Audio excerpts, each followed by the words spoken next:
Thank you, everyone, for joining us for the Findem webinar today on the state of hiring and recruiting, building a talent ecosystem that scales.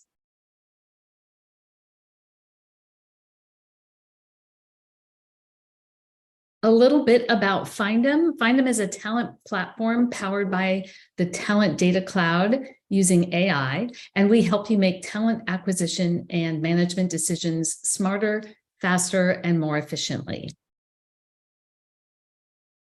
Today, we welcome Brett Coyne, who is an advisor at Findem and comes to us on his career break, shall we say, right? Brett, after many years in the talent acquisition space, working with fantastic companies like Okta, Intuit, and also running his own firm for a while. So he's here to share some ideas, thoughts, learnings, lessons, best practices, and what he's thinking about in the future going forward with the talent ecosystem. Just a couple of housekeeping items before we launch into the survey review. We will be recording the call today, and that will be sent out to you via email. You'll also be able to access that from our website, findem.ai. If you have any questions, please feel free to put those in the Q&A, and that way we'll be sure to be able to answer those at the end of the presentation. If we don't get to them today, we will absolutely follow up with you after the session. So we're very pleased to have all of you here. We know this is a very important time in the talent industry. There is so much change happening. People are really thinking differently about, the way forward after all of the events of the recent past. And I'm really pleased to have Brett here as someone who's really thinking ahead and is a leader in the space. So back in November, we did a survey of talent leaders, and that is the State of Hiring and Recruiting Report. It was done in November, which of course was a bit of a pivotal time, kind of before things really shifted in certain ways, but at the same time, we saw some hints of what was to come. So this was a survey of about 300 US talent leaders. You can see they're primarily in leadership roles and from large companies. We also had significant responses from financial services, tech, and healthcare. If you'd like to download a copy of that report, you can go to findem.ai/trends. So a little bit on the results. So one of the things that we definitely saw is that there is this economic slowdown, and that's starting to slow down talent teams. So we know that for the recent years, talent teams have really been going at a breakneck pace. Hiring, everyone had lots of open recs. We just saw a lot of challenges in the industry. What we're seeing now is this kind of chance to take a moment and take your breath. But at the same time, we are also seeing a reduction in headcount and budgets. So 1 in 4 in November, talent leaders had reduced headcount in 2022. And we all know that that's increased. And I'm sure that more of you also are facing that. So we've got this challenging environment of the slowdown, limited resources, as well as the need to kind of keep the talent acquisition engine going, making sure that you're hiring and retaining top talent. So one of the activities that we are seeing come up is this proactive nurturing. So looking at not just people who are actively applying for jobs, but making sure you're reaching out and building that employer brand, building that sense of, our company would be a great place to work with people who may be on your list to hire in the future. So we heard that 91% are proactively nurturing future candidates, 70% are increasing those efforts, and only a small portion plan to nurture less. In the tech industry, proactive nurturing is a practice used across the board. We also couldn't really have a webinar these days without talking about AI. It is top of mind for so many talent leaders, and we've seen a lot of everyone is starting to play with AI through ChatGPT and other tools. Back in November, we heard from talent leaders that 4 out of 5 of them said that they were using some kind of AI-powered tools. And we will talk a little bit about where we see AI today in the tech stack, but also I think we're all anticipating that AI will become prevalent throughout the tech stack, and that is something that talent leaders need to be aware of. Some of the areas where we did see AI used already: screening candidates, background checks, sourcing, automating routine tasks. Interestingly, people say that's how they want to use it, but when we looked at whether or not they're having success with it, a lot of people haven't seen that promise come through yet. We also did hear that 65% said that they are expanding their team's reach with AI, and so it is helping with some of the productivity issues we hear about today. So as I mentioned, the full report is much longer. We cover a lot of details, and you're welcome to download that. This is also the second in our 3-part series of webinars responding and talking about the report. The first was with Chris Galley on what will drive efficiencies in 2023. And if you recall, or were a part of that webinar, at the end, we kind of left with 5 points here that we wanted to bring back to launch our discussion to part 2 on how to build that talent ecosystem to scale. So a few of the things that we saw that companies are planning to do: leverage AI-powered tools for that efficiency, really aligning people, process, and product. And Chris put together a really nice blog covering that on our website, also at findem.ai. Also, thinking about how to build that tech stack to stay at scale, and reducing the tools that recruiters are using so they're not having to jump from one place to another and can really focus their efforts more. But we also thought it was really important to acknowledge that these are challenging times for everyone, whether you're a recruiter, a talent leader, or a job seeker. And so we just want to remind everything that all things pass. So let's not get too caught up in the present, and use this as an opportunity to reflect a bit and think about what's ahead and how we can prepare for it. And with that, I will turn it over to Brett to give us some thoughts about that. Thanks, Karen. Hi, everybody. My name is Brett Coyne. Karen shared a little about my background. I'm super excited to be here today. Thank you for all the people who joined. It's always interesting when you do a webinar. You ask yourself, is anybody going to show up? We have a pretty good crowd today. I wish I could see everybody. So, again, super proud the fact that I get the opportunity to speak to some folks today and share a little bit about my journey and some things happening currently out there in the market, and how and why I think a talent ecosystem is the way of the future. By no means have I perfected it. I think somebody long time from now is actually going to do that, but I like to think in some ways, made some progress here that people can take some learnings from. And so, I really appreciate the opportunity and thank Findem for having me be part of their webinar series.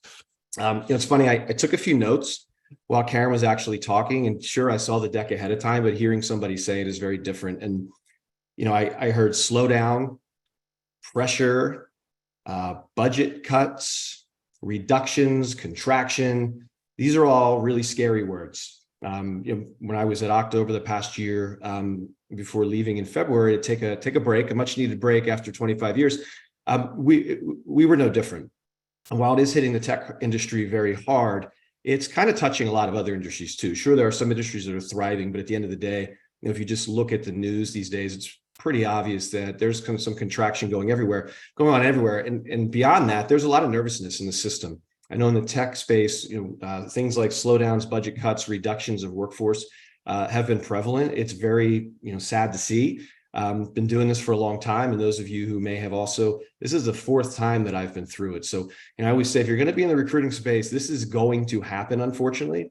But what I hope to talk about today a little bit is how, shifting your organization to moving into a talent ecosystem type of strategic model can really help best prepare and set you up for good times, good company, bad company, and drive some efficiencies that scale and help the team be more successful.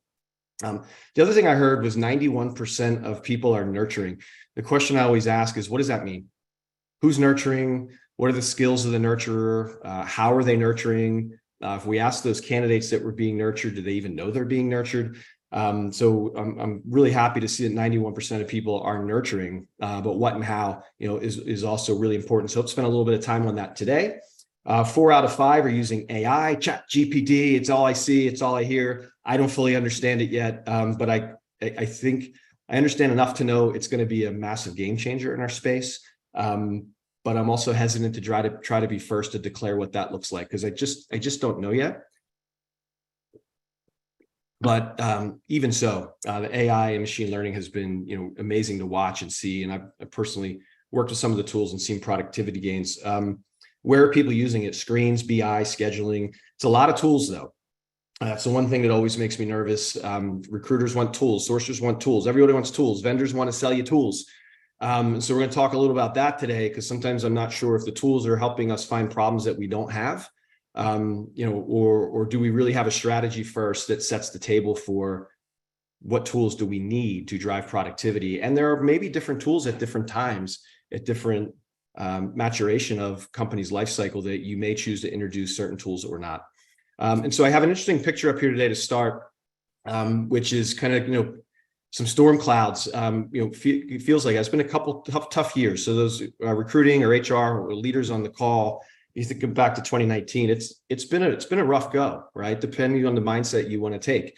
And we had COVID, we had racial tension, we had some Supreme Court decisions. Now we have an economic downturn. This has all happened in 3.5 years. It's a lot.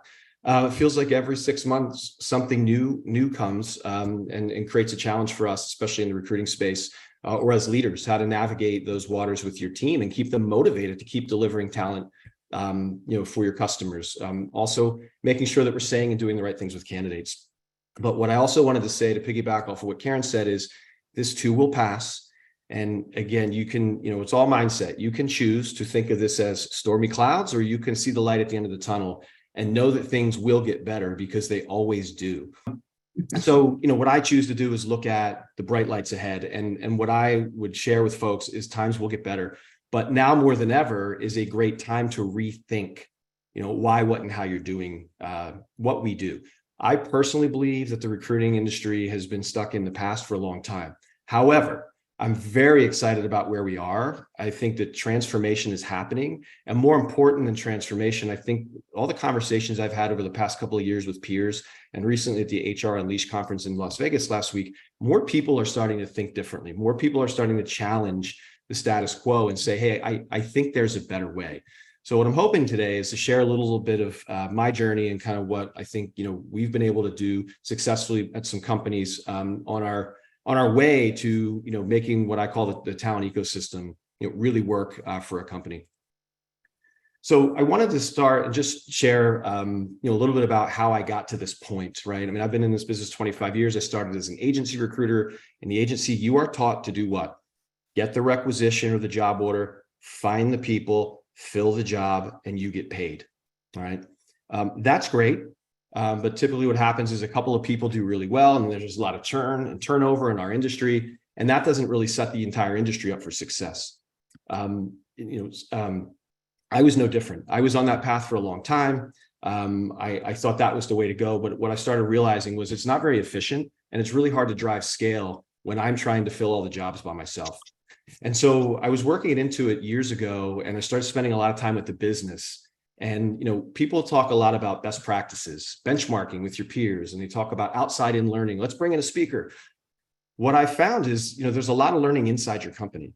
And so spending the time and sitting with leaders in your organization who are product leaders, who are marketing leaders, sales leaders, operations folks, I started to listen and find out that, hey, a lot of the way that they are selling a product and building go-to-market strategies is very applicable to the way we do talent. Most of us just aren't thinking this way. So I started to reflect and ask myself some of these questions here. Are we reacting and filling recs? Yeah. Or are we proactively running a business? And folks may say, well, recruiting is not a business. And I used to think that too, but I would say we were all wrong. It is a business, and you are selling a product, and that product is a career at your company. And so if you were going to sell a product, a couple of us got together and we started a widget business, would we just post some tiny classified ads and hope people came to us? And when we send in-mails one at a time, hoping people responded? We might, but that probably wouldn't be a real successful strategy. I did that for years. But stepping back and looking at the problem differently, and we started to think about, this isn't how a business operates. A business has a go-to-market strategy, and it's multi-channel. Because if you only have one or two ways to go after customers and those customer pipelines dry up, you're out of customers. Talent's no different, right? So are we listening to our company? Are we listening to customers? Customers I define as hiring managers and candidates. Are we attuned into their needs? Do we know what the company needs based on current market conditions? Are we measuring ROI? Are we using that data to make investments? And then last but not least, I talked about working for yourself and recruiting early on in your career at an agency. In the corporate environment, that doesn't work too well. Or many times when I first got to this, the Okta, where the team had a couple of high performers, but we weren't meeting our hiring goals. So we had some people that were very successful in individuals, but we weren't winning as a team. The talent ecosystem doesn't work unless you have people working as a team while succeeding as individuals. So a lot of what I hope that people take away today is, maybe a little bit of learning, a little bit of mindset, and hope that we can do things better and different in this industry. And if we do, I guarantee you the technology companies are going to catch up and provide the solutions that we need. So I call that leading with a product mindset. It's really starting back from the customer and thinking differently about how you can organize and strategize to meet the needs of your customers in a better way than we had been doing for a long time. So that's really our why, right? Why we exist was to really connect talent to our company. It's probably why all of us talent leaders do the job we do. But then there's the what, right? What is a talent ecosystem? It's interesting. We plugged it into ChatGPT a week or two ago, and it gave a really good answer. But this is how I like to define it, is that a talent ecosystem is a holistic, multi-channel and multi-medium. The marketing department at your company doesn't just use one channel, email, right? They use multiple channels to attract and engage. So multi-channel, multi-medium go-to-market strategy that empowers a company's ability to identify, develop, nurture, and retain at scale. So one of the takeaways is the talent ecosystem goes well beyond the recruiting organization when it's done right and working effectively. So that's my definition. Feel free to use it, tweak it, but essentially I think this captures really what we're trying to talk about today, so people can maybe take some learnings away. Next up, I wanted to just talk about, I mentioned that the talent ecosystem goes well beyond recruiting. Can go well beyond recruiting. It can be used for succession planning, internal mobility, a lot of things. But for today, we're really going to focus on how it can help companies of any size in any industry really help grow the top of their funnel. And so while there's many components to successful recruiting, you have the top of the funnel, you have to operationalize the mid funnel, you have to have partnership with your total rewards and HR partners to make sure we're offering the right things to get those candidates closed. At the end of the day, that top of the aside from getting people hired, which of course is the most important thing that your business is going to ask you to do, the second thing they ask you to do is spend a lot of time on the funnel. What's the funnel look like? Is the funnel full of balanced talent? Where are we getting talent? And then we as leaders are really have to decide how we're going to resource that top of funnel, what technology investments we're going to make, and we have to measure it to see if it's effective, because that is where our throughput starts to be able to be predictive and forecast how many hires we're going to make. Okay, so for today, we're going to really spend our time thinking about the ecosystem with the top of the funnel here. And I want people to notice in the middle of that ecosystem on the top right, it says balanced pipelines and world-class experience. There was a time when I know the team I was working with, we thought of diversity as its own channel. But what we have learned over time is there's diversity in every channel. And rather than isolating diversity as one person's responsibility or one team's responsibility to feed the team, what if every single time and every way that we chose to go to market for talent, we did it with a lens on building balanced teams? Much more effective and a much better way to scale, engaging, attracting, and bringing diverse talent into the organization. And the second most important piece is, regardless of what channel that you are cultivating or resourcing to bring in talent, you have to create a strategy that delivers world-class experiences for those candidates. Otherwise, you're not going to differentiate yourself. So I want to talk a little bit about a talent ecosystem, why it really can work for any company. If you think about a startup, right? A startup company in most cases in any industry, they've got an investment, they have a great idea or product, and they want to grow. So when you're growing, you're hyper focused on bringing external talent into the company. You're still small. You need to fill the company with qualified, experienced, diverse people to help you build and take that product to market, understand your customers.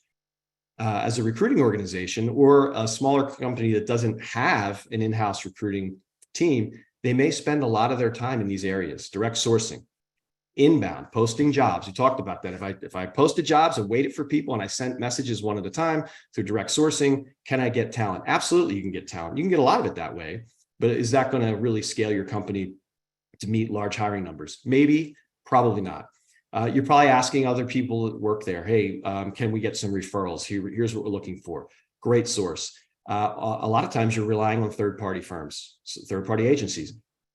Definitely serve a place, definitely serve a purpose. Some amazing agency relationships over the years, and they always produce. Just finding out when and how they can fit in, and oftentimes can be expensive for a small company. But as companies grow, the opportunity is to start building out this ecosystem. And as you become a mid-size or large company, for those of you who work for those companies, I know you kind of know this, but it's worth saying for folks who may not be there yet, who might be on the webinar, you may find yourself starting to look at contingent talent, especially now, right? A lot of companies aren't looking to invest in the tech industry and growing their full-time headcount. They want an opportunity to bring in contractors so that if we have another contraction, they can pull back. As you grow and get bigger, internal mobility becomes more important lever to pull, tied to employee engagement and retention. So creating opportunities and making matches internally so that folks can move around and try new things. Maybe you've had some attrition. You want to go revisit that alumni pool. Some of the bigger companies I've worked at, thousands of alumni. We've turned that into channels producing 8, 10, 12% of our total hires. Really great channel. And then talent pools. A lot of folks said 91% of leaders said in the survey they were nurturing talent. Often that comes through the creation and the creation and nurturing of talent in what we call talent pools. And I'll share a little about that next.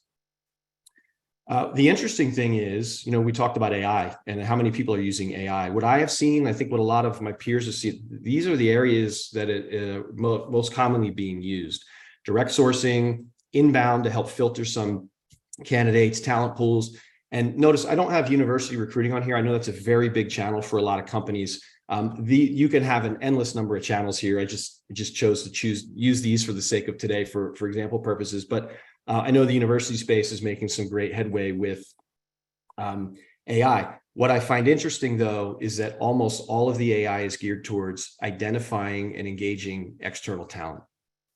And what I think is going to be the future as people think about these go-to-market talent strategies and are leveraging all of these different channels is how do we get these tools working for us in all of these channels? Because at the end of the day, my goal is always, and people kind of go like this when I say this, is our goal is we don't want to find anybody.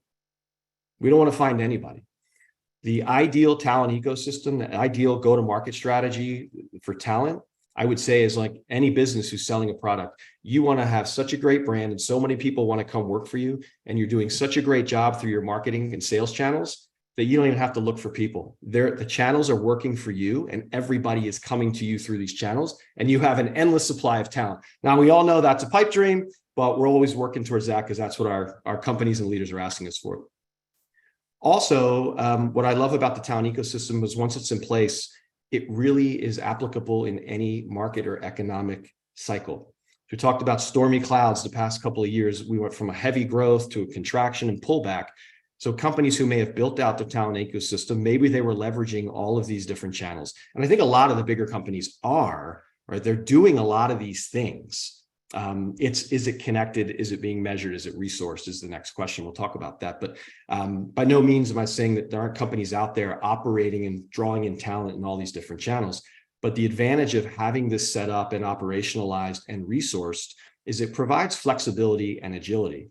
Because an example in the current times, the past 6 to 9 months, and especially in tech, as everybody's been pulling back,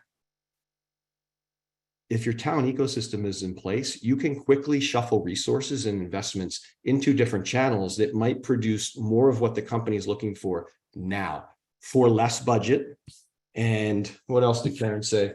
And reductions, right? So I know that certainly happened to us at Okta. Our budget got cut, our resources got cut, but we still had expectations to hire. So the question from there is, where do you spend your time?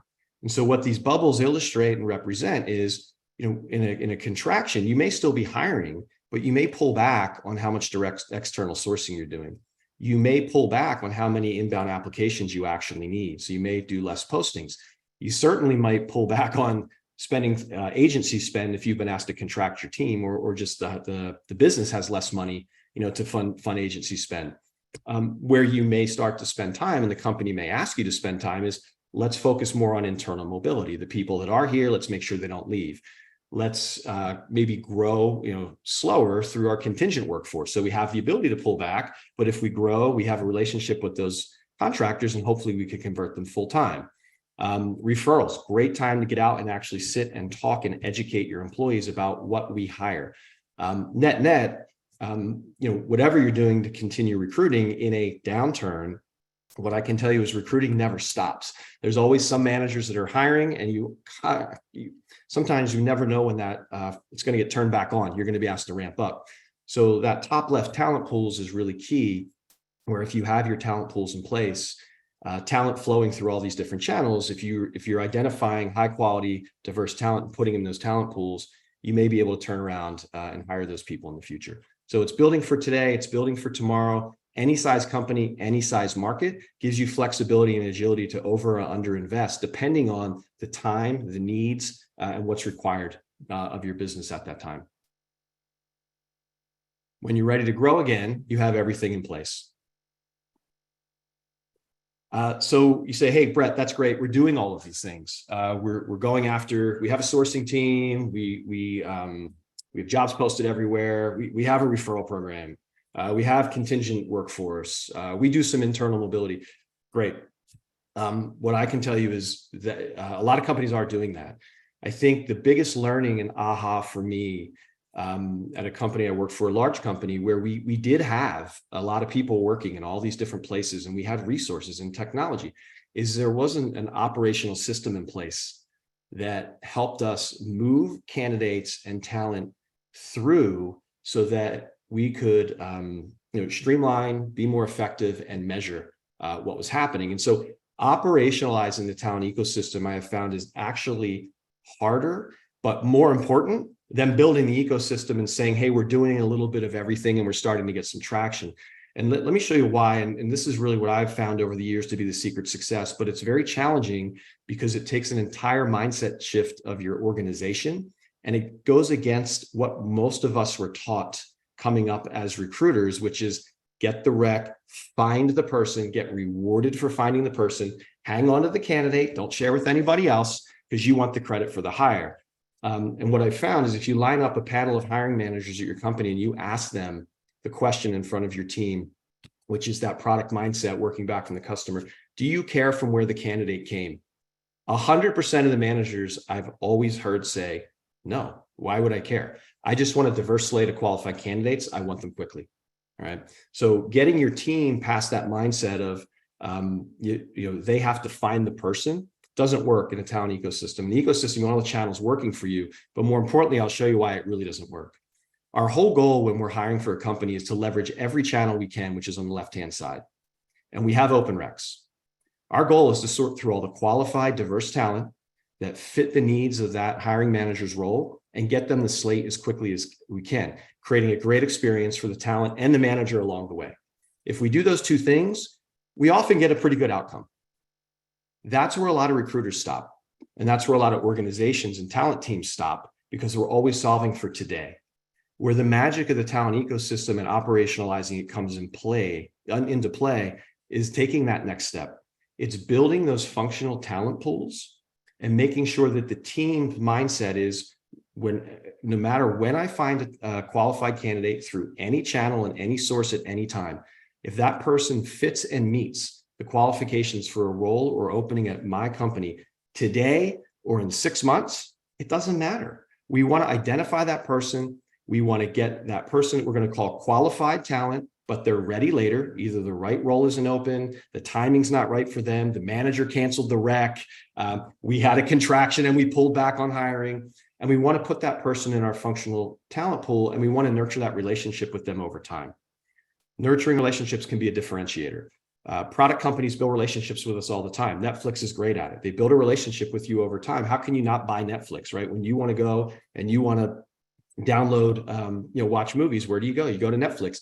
Nordstrom, the big retail company, I use this example all the time. I went into Nordstrom years ago and they asked me to sign up for their email. I said, okay, fine. Right, I bought a couple of things and I left. I started getting emails. What did the emails do? Invited me to an in-person event. What do they do at the in-person event? They serve some champagne and you shop more, right? So they're creating experiences and building a relationship with you so that if and when you need to go buy something, you choose them because they've already invested the time. We can do the same thing with candidates, and we can do it at scale. Because if we spend time nurturing candidates and the right role comes open and the right time for the candidate, that becomes a new source of talent. And your ecosystem is now working for you. You have new talent coming in through all your channels. You're cultivating qualified, diverse talent. You're putting it in the pools. You're building relationships. And then when the right role and that person are ready, you make the match. And now those talent pools, if you look on the in the blue square on the left, actually become a new source of talent. So this is where you can really create some scale. A couple of things about building talent pools. I want to talk about the benefits of building talent pools. I may have said some of these, but you really have an opportunity. The key to building talent pools is not just growing talent pools with numbers. It's getting your team to really understand that it's the qualified people. I would call this person right now if we had a job, and diverse talent in those pools, because we often don't get a high enough percentage of diverse talent coming through the channels in the blue box there. But we do get a percentage, and we should be looking for diverse talent in all of those channels. But if we identify all the diverse talent from all these channels that are qualified, and we put all that talent into our talent pools and we build relationships, the talent pool now becomes a rich source of qualified, diverse talent. Okay. We can improve candidate experiences. When a candidate feels like they have a relationship with you, I have seen our candidate NPS scores go up. Right, they come through the process. They already have a relationship. They're excited. You provide a good experience. You've already built net promoters. You can decrease time to present qualified slate. I've literally seen recruiters get so good at working with the marketing team and nurturing talent that they're showing up at hiring kickoff meetings with 5 qualified candidates because they already know what the manager is looking for. All right, we'll talk about that in a second. Increase offer accept rates. Happy customers buy. Right, happy candidates accept offers. And nurtured leads become net promoters for your brand. And when you hire them, I have seen it's much easier to get those folks to produce quality referrals because they're so excited to be there, they can't wait to tell their friends. So I don't know if folks have seen this before, what I just popped on the screen, but this is really, what the emblem for the flywheel effect. And so, building that talent ecosystem, building those talent pools and operationalizing and getting your team working in a system like this, really can, I've seen create scale. And by no means have me and the folks I've worked with perfected. I think it's an endless journey to get this right. But it does feel like, we're onto something. And we started to see things shift over time in a positive. So for those who haven't started building talent pools, for those who are thinking about it, I'm just going to try to break it down and make it really simple, because 7-8 years ago, when we started doing this at one of my companies, we use spreadsheets. Now, there's a lot of CRM technology out there. As you become a more mature company, have a bigger budget, it definitely makes it easier.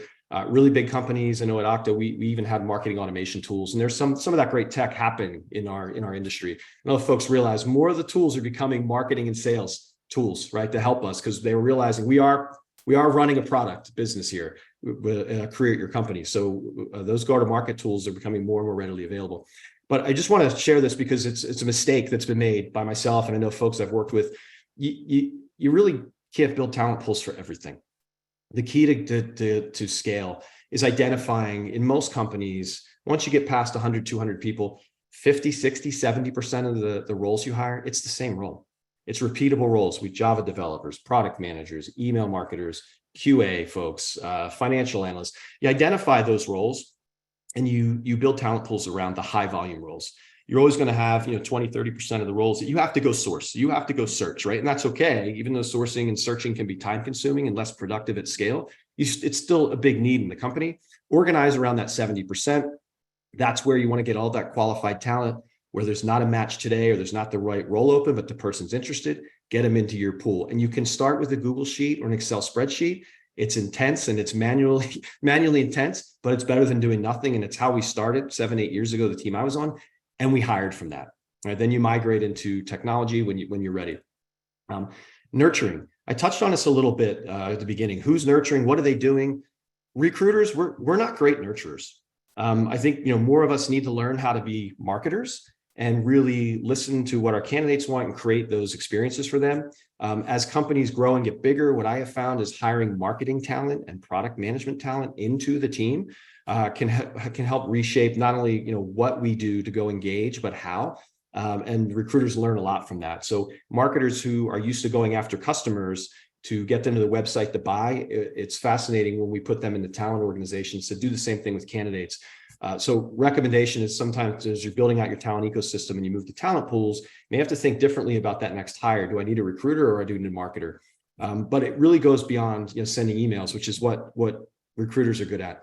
Doing webinars such as this, meetups, creating engaging experience. And last but not least, when you're trying to create these experiences for this talent that you really like and they really like you, but the timing's off and you want to stay in touch, involve the business. Right? Don't fail alone. Right? The more we involve the business with helping us nurture candidates and they see all the work we're doing to create experiences, identify and attract high quality talent, but we just don't have the right openings, I have found the business very willing to dive in and help. All right. So we don't have to nurture alone. It's really a partnership with the business. And that's where you get this qualified talent coming from the pool. I will say too, like as good as we all think we are, a lot of times the candidates don't want to talk to us anyway. So creating different experiences for them that gets recruiting out of the way and connects them directly with people in the business has been a much more effective way I have seen and measured to get conversion rates. We'd be remiss if we didn't talk about data. So a big way to grow and understand this talent ecosystem is really just starting with your source of hire. Where are you getting your hires? If you're in a small company, I understand this can be manual and it's hard to track. Having a baseline is better than nothing. This is an example of about 3-4 quarters ago in my role at Okta. And the point here being that as you are making decisions and investing in your talent ecosystem, things are going to change over time. But without a base, and not only things will change over time because talent may start flowing in through different channels, the business may ask you to do different things as we discussed. And so if you have your ecosystem in place and you've resourced some of these channels with people or technology, you can really start to make a difference. But getting a baseline measure is important. And it's really important because how do you know where you might want to put people resources? Example, right? We built out the alumni channel and we built out the referral channel at Intuit when I was there. And we didn't do it with recruiters. We brought in program managers, we brought in marketers, and we had them go after the problem differently and work with employees and alumni to create different experiences that we as recruiters didn't know how to do. Right? So we chose to put people into those channels to see if they could work differently. The other thing you might have to look at is technology. But the point behind this slide that I was a learning for me was when I stepped back as a leader and looked at my budget, we're building this ecosystem and things are starting to go, but I had the majority of my money tied up in really one product that provided 2 sources of talent for us, which was the ability to go direct source one at a time and create a landing page that did drive a pretty decent amount of traffic. So 22% of our hires were coming from one source. That's great. But the point was we had a significant amount of our budget tied up in just one product. And it really limited our ability to grow our ecosystem and make investments in other areas. So when I think about that, the learning for me, when I eventually landed the next company, is I'm going to think much differently about how I scale the ecosystem, not just through people resources, but also through technology. And one of the things, when you think about running a strategy like this, a go-to-market strategy based on a product at your company, which is a career, and you build a go-to-market multi-channel system, some of the frustration, I don't know if anybody else is feeling this, is that when you look at these different channels and the legend at the top right, some of these channels that are producing a tremendous amount of talent aren't really well equipped from a technology perspective. And so, it's a best of breed world. As a leader, we are forced with a lot of decisions. You get one budget and one set of headcount and maybe contingent workers, and you have to make decisions and trade-offs within that. And it's hard. It's hard because a lot of the companies are building tools that help us direct source more talent. but I haven't found that to be the most efficient way or the highest ROI source or channel anywhere I've worked. And so as you expand, we all expand our ecosystem thinking and we start trying to build this out and get great at it. I think that we're going to need that AI to really start working for us, or more tools focused on helping create great internal mobility experiences. How do we enable our thousands of workers or hundreds of workers as employees and help them become good sourcers and help us identify the right talent through AI so they don't have to do any of the work. And so, one thing I will share is, in this best of breed world, it's challenging as a leader because you have to not only make these decisions, but every decision you make comes with a cost, comes with a contract, comes with onboarding. You have to get adoption. And then one of the hardest pieces is you have 7, 8, 10, 15, 20 products. How do you get them all in one place to do reporting? Really, really challenging. And I would be remiss if I didn't say, one of the reasons I am helping find them is where they are going in the future, not the current product. They are thinking this way about solving the ecosystem. It's one of the first things I ever saw, and that is already thinking this way from a technology perspective. And with the way I thought, I said, geez, I want to come try to help them and have some fun. So that's been pretty fun. But I think more of us are thinking this way, and the technology industry to support us is still behind and needs to think more holistic as opposed to these point solutions.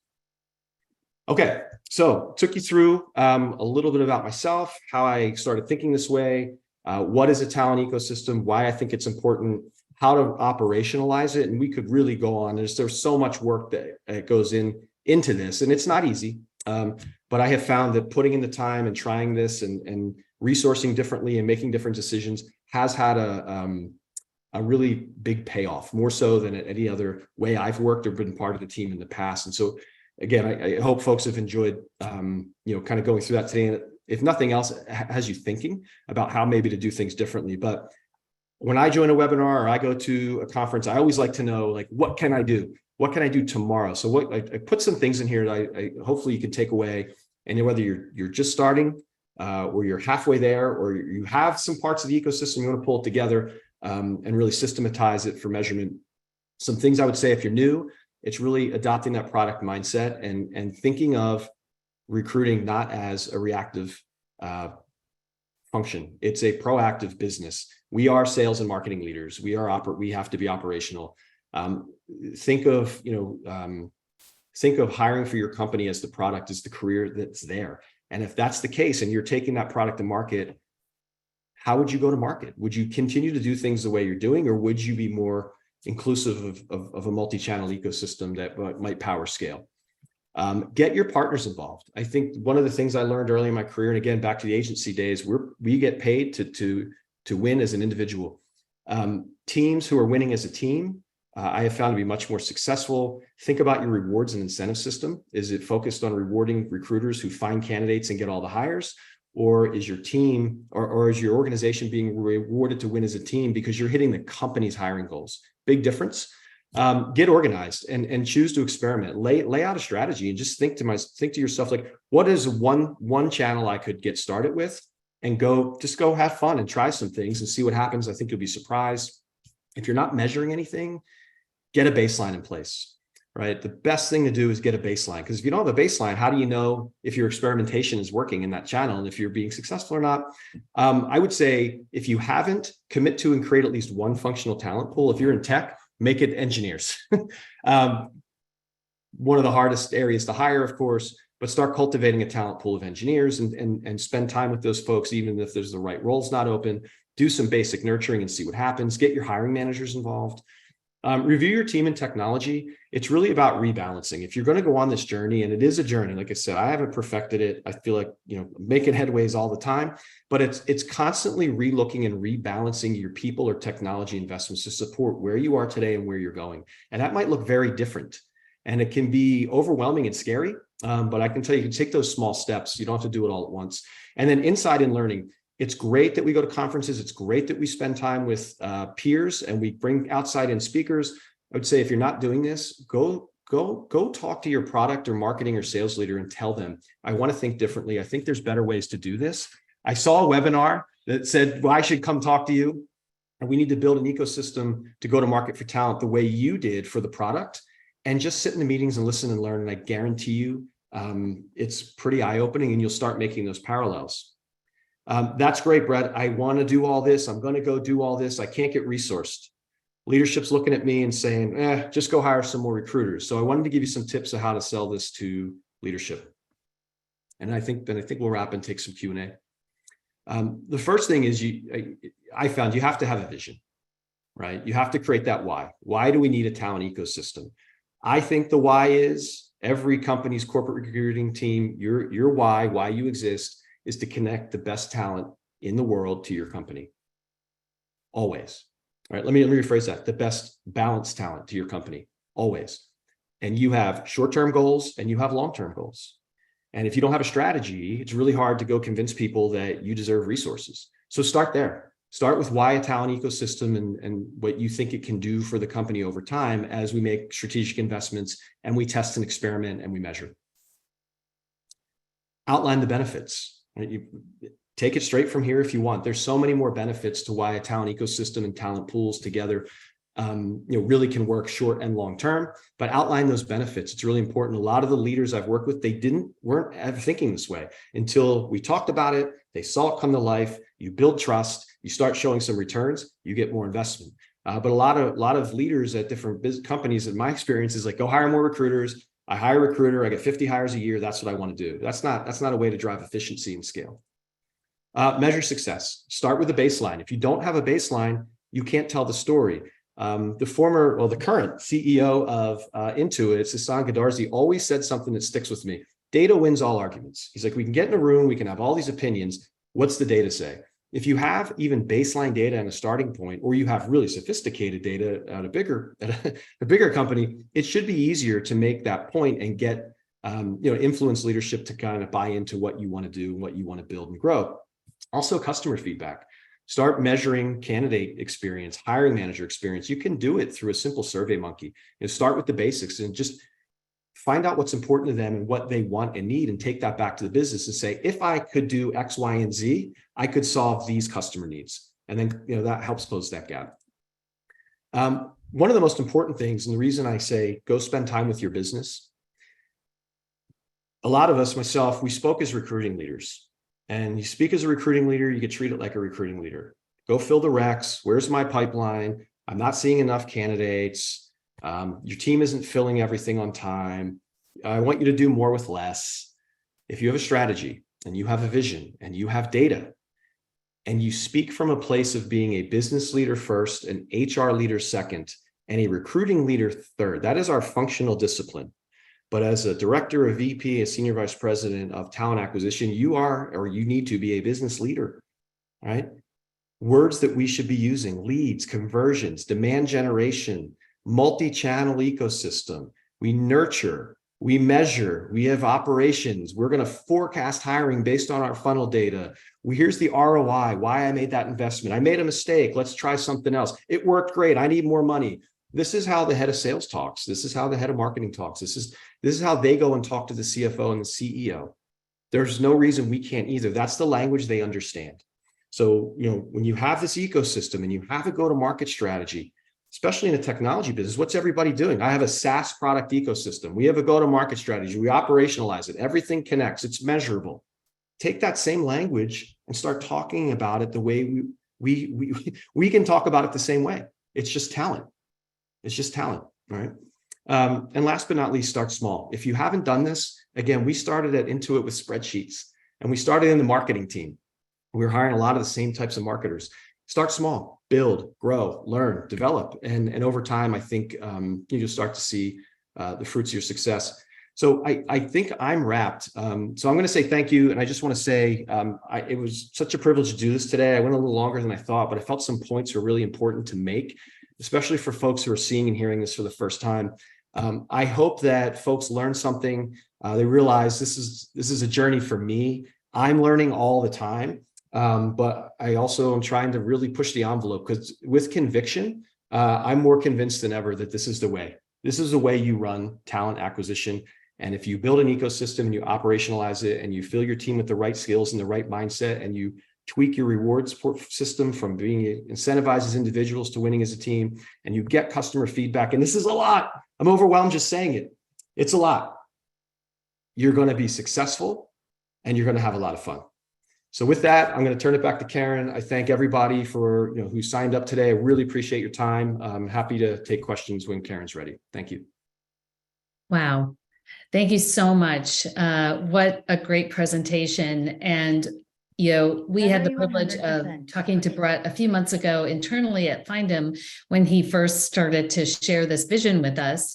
And everyone just got so excited about the possibilities. And so we're thrilled that Brett joined us for this webinar to share these insights. And we really hope this is the start of a conversation, because we think that we're at a moment in time when we can learn and really change the way that recruiting and talent acquisition and the whole approach to bringing people in to companies and helping them become who they really want to be. And like you said, thinking about that product as the career at your company, rather than just bringing in a person and having a seat filled.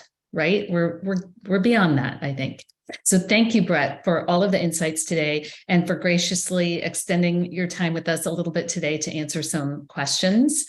So we do have a few that have popped up. First, Kat Lynn asked, what software would you recommend to build and nurture talent pools?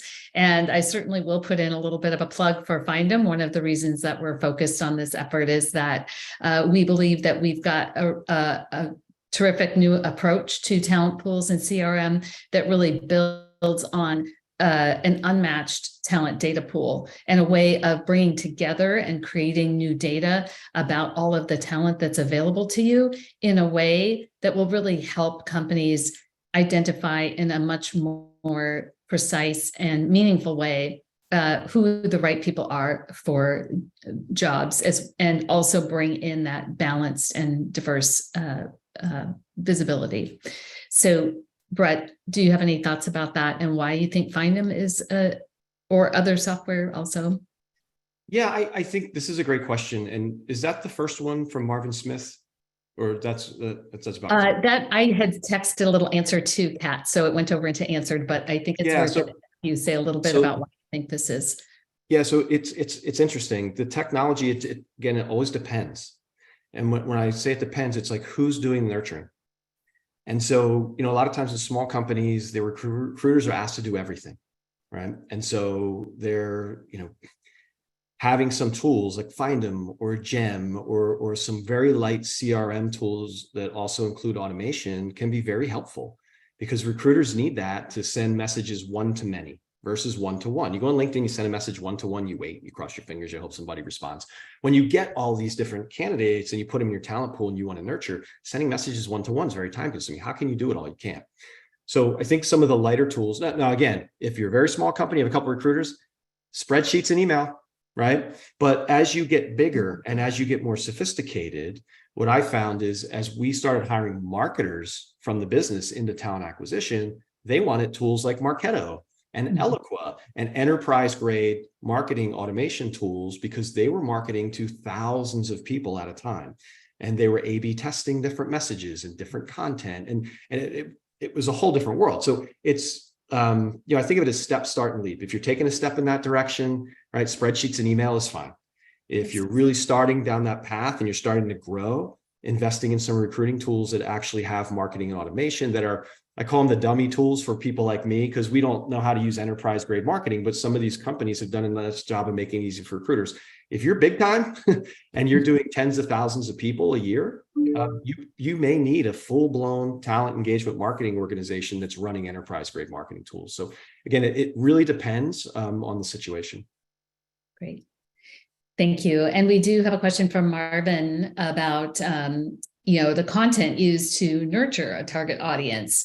And if you have any insights into what works, and I would also, as a marketer, could share some what I think has worked for us on the marketing side, but why don't you go ahead with the kind of nurture candidate?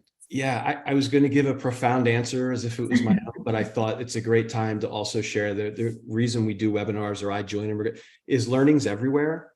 And what I learned when we started doing this at Intuit from a woman named Mimi Turner, who came out of the TurboTax business, was, Marvin's question is great. It's, we make it about them, not always about our talent brand. Yes, I would take it a step further. What I learned in my eye-opening experience was a lot of us as recruiters think we know what they want. We know what they want to hear. And that product mindset teaching, which is working back from your customers, segmenting your talent pools and finding out what different types of people in your talent pool actually want to hear and through which medium is the most effective way. And it's a lot of work. And I'll just give you an example. It could be that engineers want to hear messages from email. It could be that female marketers, women who identify as female, or women who are marketers, may tell you, I actually want an in-person experience. I'd like to come. So those are just examples. I don't know if they're real examples, but I agree with the key to nurturing was getting like uncomfortably narrow with exactly what your customer segmentations and populations were telling you how they want to receive information through what medium and tailoring it to them. So that would be my learning that I think I've embraced and other people should embrace, which is it's never about what you want to tell them. It's about what they want to hear and the way they want to hear it, because it's not about being right.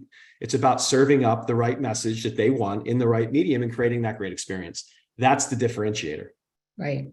And I think what we've learned in the marketing side is that you want to have multiple channels that you're running, and people might see messages in different channels at once. So you might see that LinkedIn ad, you might also get that email, and then it pops up and a friend is sharing something about it. And all of a sudden it becomes really interesting to you. Yeah. I think also, I do want to touch on diversity, neurodiversity as well. We know that people are different, have different styles of learning. And so I think that's really important to consider, because if you narrow in on just one way of conveying your information, you might be missing out on really developing a more balanced pipeline of people who learn and think in different ways. So I would also suggest that testing broad approaches. I would also say that what I've learned in marketing is to keep it simple. Try, this or that, and then add one more and add one more and add one more, instead of trying to figure it all out ahead of time and going out to market, because you'll get stuck and you won't be able to go forward. Yeah, I think experimentation is key. Now, it can take time, but I'm going to tell you something also fascinated me. I learned years ago that changed my mindset of how to go to market was, as recruiters, we like to write these great emails. I knew what to say. I would write that. I spent all this time, right? Now they chat GPT it and paste it in, and you still get 20, 30% response rate. And of that response rate, it's hard to measure how many actually said yes that go through your whole process to get hired. 30% is not a good response rate. What marketing taught me, marketers, was before you even start sending these messages, go talk to 5 people in a similar role. They'll tell you what they want to hear about your company. They'll tell you what's important to them. Then go send your email campaign to 100 people just like them, because 5 people is a pretty decent subset. I think the number of 20 people tell you, don't hold me to that. Then but 5 I found was like, whoa. So when the marketers lined up next to the recruiters, they were getting 50 to 60% response rates, because they were just taking the extra step of saying, what's important to you? What do you want to hear? How do you want to hear it? And then when they would go to 95 other engineers doing the same job at similar companies, the message resonated more, right? So that's the first thing. I know we're at time. I wanted to answer this other question, Maximus, because I think this is an interesting one. Have you encountered bias on passive versus active? All the time? Sometimes companies, groups, or teams think that passive talent is better. Rather than fight that battle, which I did for years, right? Change your language. Ready now candidates, ready later candidates. Ready now can be a passive candidate.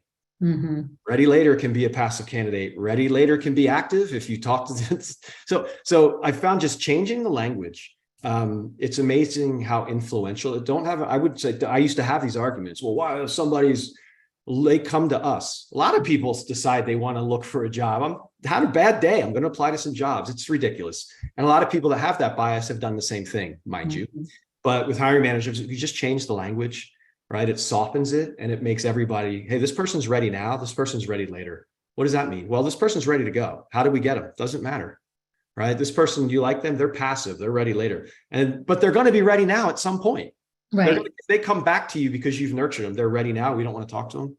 It's silly, right? This is silly stuff. And I fought all the wrong battles for a lot of years, but changing the language and how you talk about it, I have learned and been coached, can make a world of difference. Wonderful. Well, thank you so much. I think that's a great note to end on, because I think we are all about taking this time to really think about how we can change the future. And I think what we're looking for at Find Them is a way to really help companies find talent they haven't been able to find any other way, and then nurture that talent into careers that you might not have been able to bring someone along through. And so we're happy to provide demos to anyone who would like to take a look. And we also want to continue this conversation. You'll find this recording on our website at finddem.ai. We'll send it out in email as well. And you might want to go back and check out Chris Galley's talk on efficiencies, as well as look forward. We will have the third part of this series, which will focus on operationalizing and looking at the ROI, because we know that's the next place we have to go if we want to have those conversations with the C-suite and really make a difference in our organizations. So thank you again, Brett, for all of your time today and insights. And thank you to everyone who joined us and spent their time with us. Thanks, Karen. Thanks, everybody.